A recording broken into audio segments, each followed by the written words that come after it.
Bonjour, c'est Philippe de l'Atelier Entreprise. Nous avons évoqué très récemment le scandale de l'affaire Facebook et Cambridge Analytica qui a accusé d'avoir collecté et exploité sans leur consentement des données personnelles de près de 87 millions d'utilisateurs de Facebook à des fins politiques pour la campagne présidentielle de Donald Trump.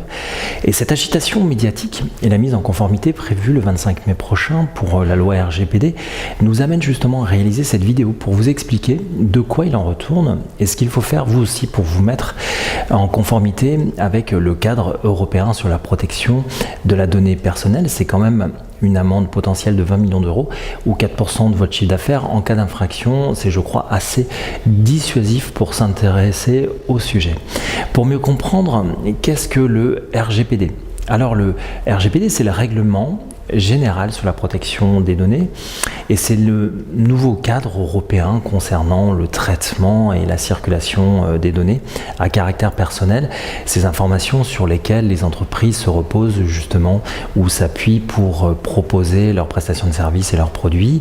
Ce texte couvre l'ensemble des résidents de l'Union européenne et il répond à trois choses. La première, c'est d'unifier, je crois, une réglementation européenne sur la protection des données personnelles. C'est également donner aux internautes le contrôle sur l'usage de leurs données et un peu plus de transparence sur la manière dont la donnée est collectée et traitée et responsabiliser les entreprises sur le traitement justement des données personnelles dans le cadre de leur activité. Alors quel est l'objectif justement de la loi RGPD ? L'objectif est d'être le nouveau texte de référence dans l'Union européenne au sujet des données personnelles en remplaçant une directive qui existait et qui datait de 1995 et il s'agit aujourd'hui d'harmoniser le volet juridique européen en matière de protection des données personnelles afin qu'il n'y ait qu'un seul et même cadre qui s'applique en France, en Allemagne, en Italie, en Espagne ainsi que dans une vingtaine d'autres pays de l'Union européenne. Et vous êtes concerné par le RGPD à partir du moment où vous collecter ou traiter des données personnelles des citoyens européens, quel que soit du reste le pays où votre société est basée. Un point important en termes d'évolution, c'est que les distinctions entre B2B et B2C, donc particulier entreprise, but lucratif ou non lucratif, sont abolies et cela marque un tournant qui préalablement permettait justement de traiter ou collecter les données des entreprises assez facilement. Aujourd'hui, tous les types d'activités sont concernés et cela nécessite donc de s'adapter à la politique de collecte de vos données personnelles pour respecter justement la loi RGPD. Alors, au sens de la CNIL, c'est quoi une donnée personnelle ? Une donnée à caractère personnel, c'est une information qui permet d'identifier tout simplement une personne physiquement, directement, du reste ou indirectement. Il peut s'agir du nom par exemple de la personne, d'une photographie, d'une adresse IP, d'un numéro de téléphone, d'un identifiant de connexion informatique, d'une adresse postale, d'une empreinte, d'un enregistrement vocal, d'un numéro de sécurité sociale ou d'un mail par exemple. Certaines données sont dites sensibles car elles touchent à des informations qui peuvent donner lieu à de la discrimination ou des préjugés. Alors on a parlé du scandale de Facebook avec une opinion politique, une sensibilité religieuse, ça peut être également un engagement syndical ou une appartenance ethnique, une orientation sexuelle, une situation médicale donnée ou des idées philosophiques. Ce sont donc des données sensibles et elles ont un cadre un peu particulier, notamment qui interdit toute collecte préalable sans consentement écrit, clair et explicite et pour des cas précis validés par la CNIL et dont l'intérêt public est avéré. Alors qu'est-ce que le RGPD en fait change fondamentalement pour l'internaute ? Du point de vue de l'internaute, le RGPD met en place ou conforte un certain nombre de protections. Il faut par exemple que les entreprises, lorsqu'ils collectent la donnée, au préalable, obtiennent un consentement écrit, clair, explicite de l'internaute avant tout traitement de données personnelles. Ce ne veut pas dire que vous ne pouvez pas communiquer. Là, on parle de traitement de la donnée.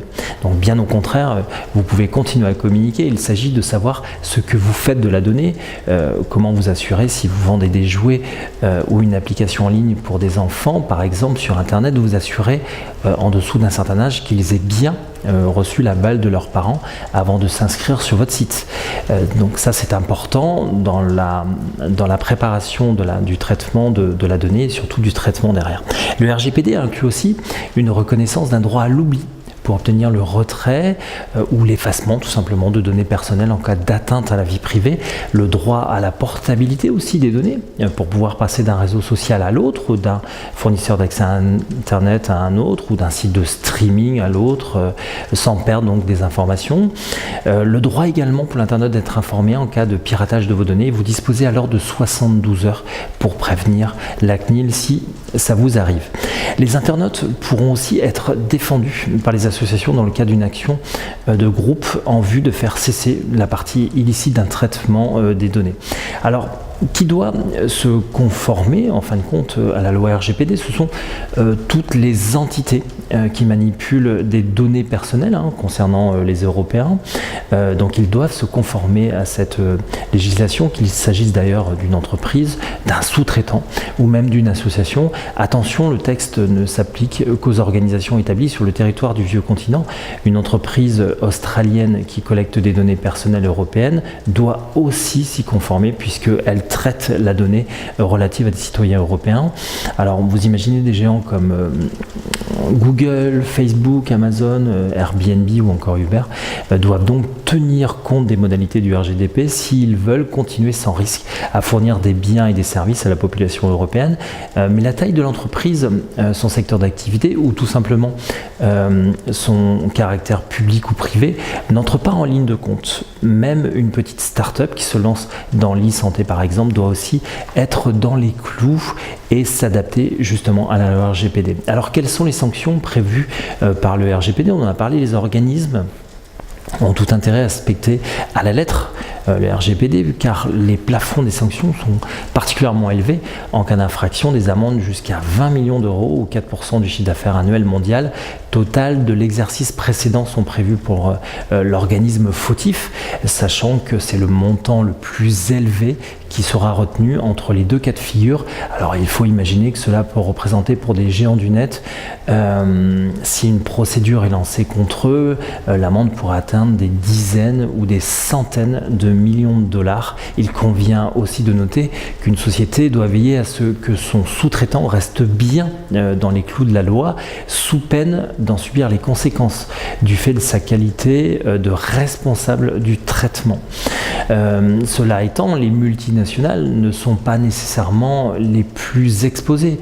On imagine bien que si ce sont elles qui risquent les amendes les plus fortes, elles ont des détachements de juristes et d'experts qui travaillent déjà à plein temps depuis des mois pour être absolument dans les clous justement du RGPD.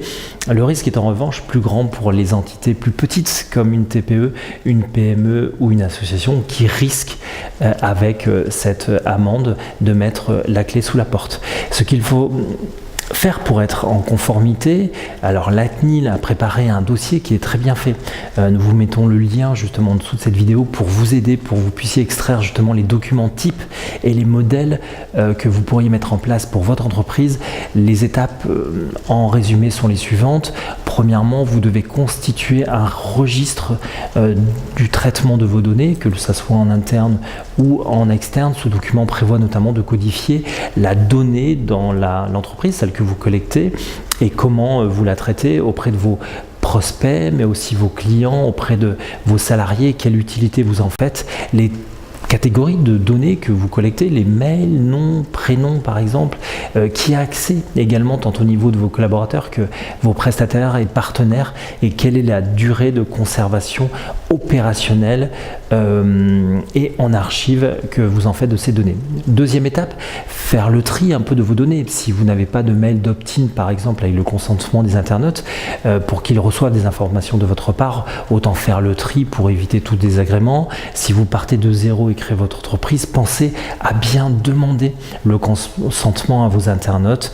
C'est obligatoire dans le cadre du RGPD lorsque vous faites une communication sur le net par exemple.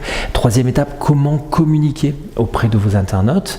Chaque fois que vous en avez l'occasion, pour la collecte par exemple de vos données, il faut expliquer pourquoi vous collectez de la donnée, comment elle est traitée, comment elle sera traitée, combien de temps vous allez la stocker. Le schéma idéal serait pourquoi vous collectez les données. Pour envoyer par exemple un programme de formation, un e-book offert, ce qui vous autorise à traiter la donnée, par exemple le consentement de la personne puisqu'elle a validé qu'elle puisse recevoir des newsletters ou tout simplement l'exécution du contrat parce que c'est un client. Vous pouvez aussi essayer de regarder qui aura accès aux données, les services internes, par exemple un sous-traitant, pendant combien de temps également, 5 ans après la fin de la collaboration, c'est un exemple, sachant qu'il n'y a pas de consigne en la matière. Une fois que vous avez mis cela en place, vous avez répondu à ce qu'on appelle votre obligation de transparence vis-à-vis des internautes. Ensuite, vous devez permettre aux personnes d'exercer leurs droits, que ce soit les clients, les collaborateurs de l'entreprise, les prestataires ou bien les prospects. Ils ont le droit d'y accéder, donc d'accéder à leurs données, de les rectifier et d'éventuellement de s'opposer ou tout simplement de vous demander de les effacer. Donc si vous avez un site web, prévoyez un formulaire spécifique, un numéro de téléphone ou une adresse de messagerie dédiée.